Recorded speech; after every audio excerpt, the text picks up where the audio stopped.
Bismillah, Assalamualaikum warahmatullahi wabarakatuh. Nama saya Lisana ini dengan nomor NIM 1908102035 akan menjelaskan mengenai landasan teori mobile teknologi.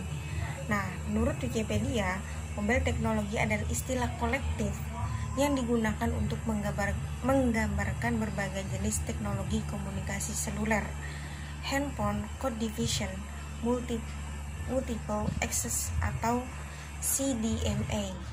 Kemudian game teknologi menurut beberapa ahli, diantaranya ada menurut Chris Crawford, seorang game designer, kemudian menurut David Parlett, dan menurut Roger Kailois.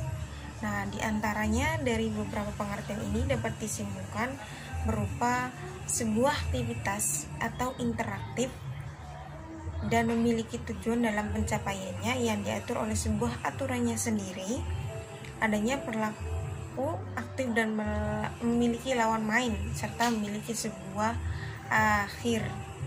Nah, sejarah perkembangan game komputer gaming telah ada sejak sekitar 190-an. Kemudian perkembangan ini industri mikroprosesor, mainframe, dan mini komputer. Salah satu game komputer pertama dikembangkan pada tahun 1961 ketika siswa MIT Martin Grant dan Alan Kotok dan memperkenalkan Steve Russell menghasilkan Special War.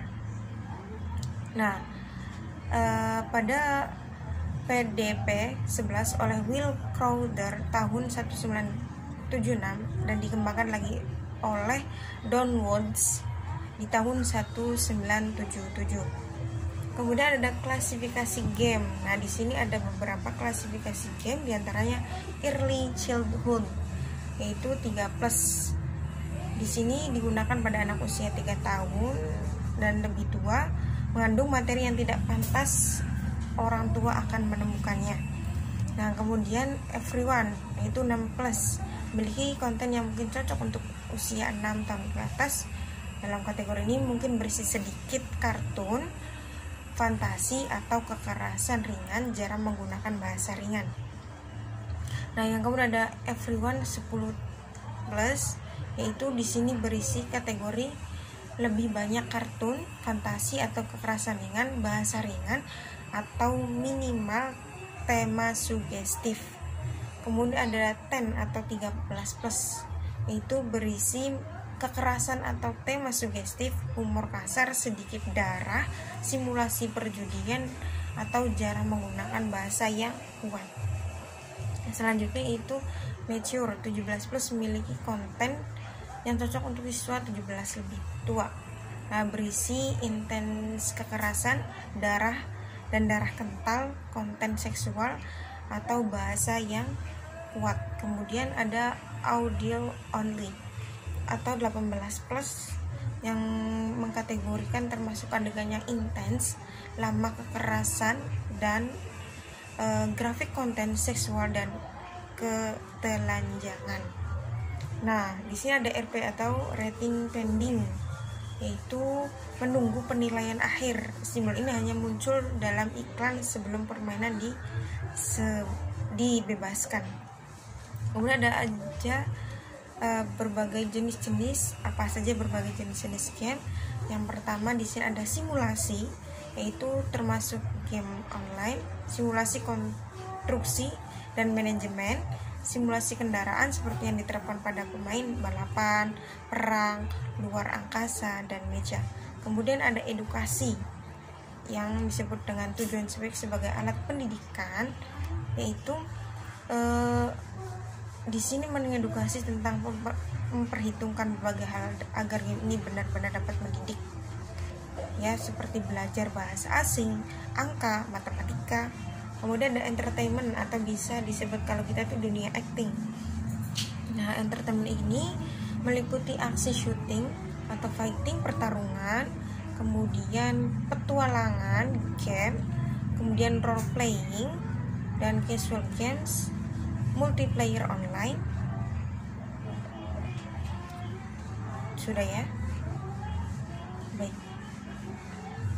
Fighting ini berupa pertarungan seperti adegan-adegan kekerasan dan ada aksi-aksi yang bahaya. Kemudian petualangan, menganalisa tempat secara visual, memecahkan teka-teki biasanya kan.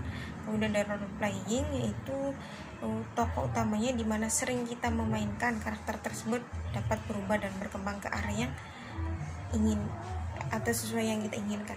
Dan ada casual games, yaitu spesies komputer yang standar pada zamannya dan ukurannya tidak lebih dari 100 MB. Nah, ada multiplayer online, yaitu secara bersamaan oleh lebih 2 orang, dapat mencapai puluhan ribu orang dalam satu waktu. Membuat pemain dapat bermain bersama dalam waktu dunia virtual. Nah, teknologi dalam game itu ada RPG Maker, merupakan program yang difokuskan untuk membuat game bertipe RPG, role playing game. Nah, kemudian ada AGS, Adventure Game Studio. Di sini khusus untuk membuat game bertipe point and click. Mungkin sebagian dari Anda ada yang tidak mengetahui apa yang dimaksud dengan point and click, yaitu jenis game yang umumnya bertipe adventure atau puzzle. Nah, kemudian ada Macromedia Flash, yaitu digunakan untuk membuat presentasi atau mendesain web. Ada TD Game Studio, program yang itu untuk membuat game-game bertipe 3D ataupun 2D. Nah, seperti sekelas dengan Medal of Honor, Onimusha, Prince of Persia, Ghost Recon Grand Theft Auto. Nah, kemudian desain game. Di sini desain game juga meliputi berbagai edukasi, seperti yang sudah dijelaskan bahwa edukasi adalah usaha sadar dan terencana untuk mewujudkan suasana belajar yang proses pembelajaran agar peserta secara aktif mengembangkan potensi, baik itu potensi keagamaan, pengendalian diri, kepribadian, kecerdasan atau akhlak mulia. Selanjutnya yaitu berupa aplikasi, application yang artinya penerapan, penggunaan atau lamaran. Tetapi secara istilah, aplikasi merupakan proses di mana keperluan pengguna diubah ke dalam bentuk paket, perangkat lunak, atau ke dalam spesifikasi pada komputer yang berdasarkan dengan sistem informasi. Kemudian di sini ada alat bantu perancangan aplikasi, yaitu berupa flowchart atau disebut sebuah diagram dengan simbol-simbol grafis yang menyatakan aliran algoritma atau prosesnya menampilkan langkah-langkah simbolik. Selanjutnya ada mobile phone, yaitu telepon genggam, disebut dengan handphone, disingkat HP ya. Nah, di sini adalah perangkat telekomunikasi elektronik yang punya kemampuan dasar dengan telepon konvensional saluran. Berikutnya yaitu Macromedia Flash 8, yaitu animasi yang biasanya digunakan untuk berbagai keperluan di internet, seperti CD, FLV, XML, HTML, PHP gitu ya. Kemudian ada Microsoft Office PowerPoint 2007, yaitu membantu dalam menyusun sebuah presentasi yang efektif, profesional, dan juga tentunya mudah. Ada CoEdit Pro 2-in-0, yaitu perangkat lunak atau PowerPoint digital sound editor yang digunakan untuk PC berbasis Windows. Ada di sini juga termasuk unik, ada ilmu tajwid, di mana ilmu tajwid ini digunakan untuk kita bisa membaca Al-Quran ya. Apa sih pengertian ilmu tajwid? Yaitu ilmu yang mempelajari atau menerangkan tentang tata cara membaca Al-Quran.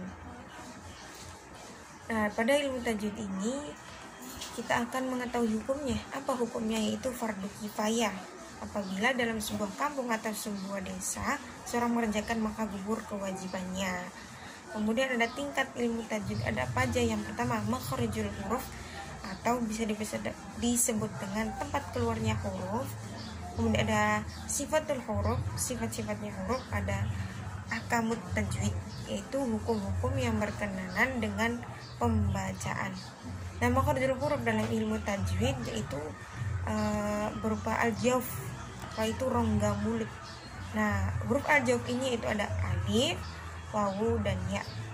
Kemudian ada halak atau tenggorokan, yaitu pangkat tenggorokan berupa hamzah, kemudian tengah tenggorokan berupa ain dan ha, dan ujung tenggorokan berupa ghin dan kho. Ya, kemudian ada al-lisan atau lidah. Nah, di sini al-lisan terbagi menjadi beberapa, yaitu pangkal lidah, pangkal tenggorokan, tengah lidah, ya.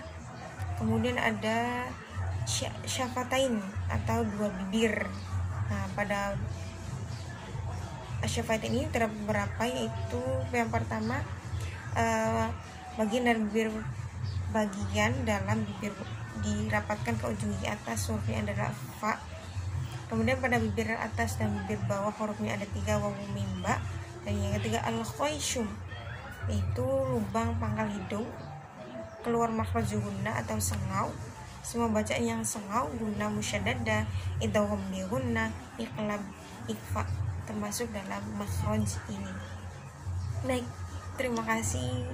Semoga apa yang saya sampaikan bermanfaat. Mohon maaf apabila ada segala kekurangan, mohon dimaklumi. Wassalamualaikum warahmatullahi wabarakatuh.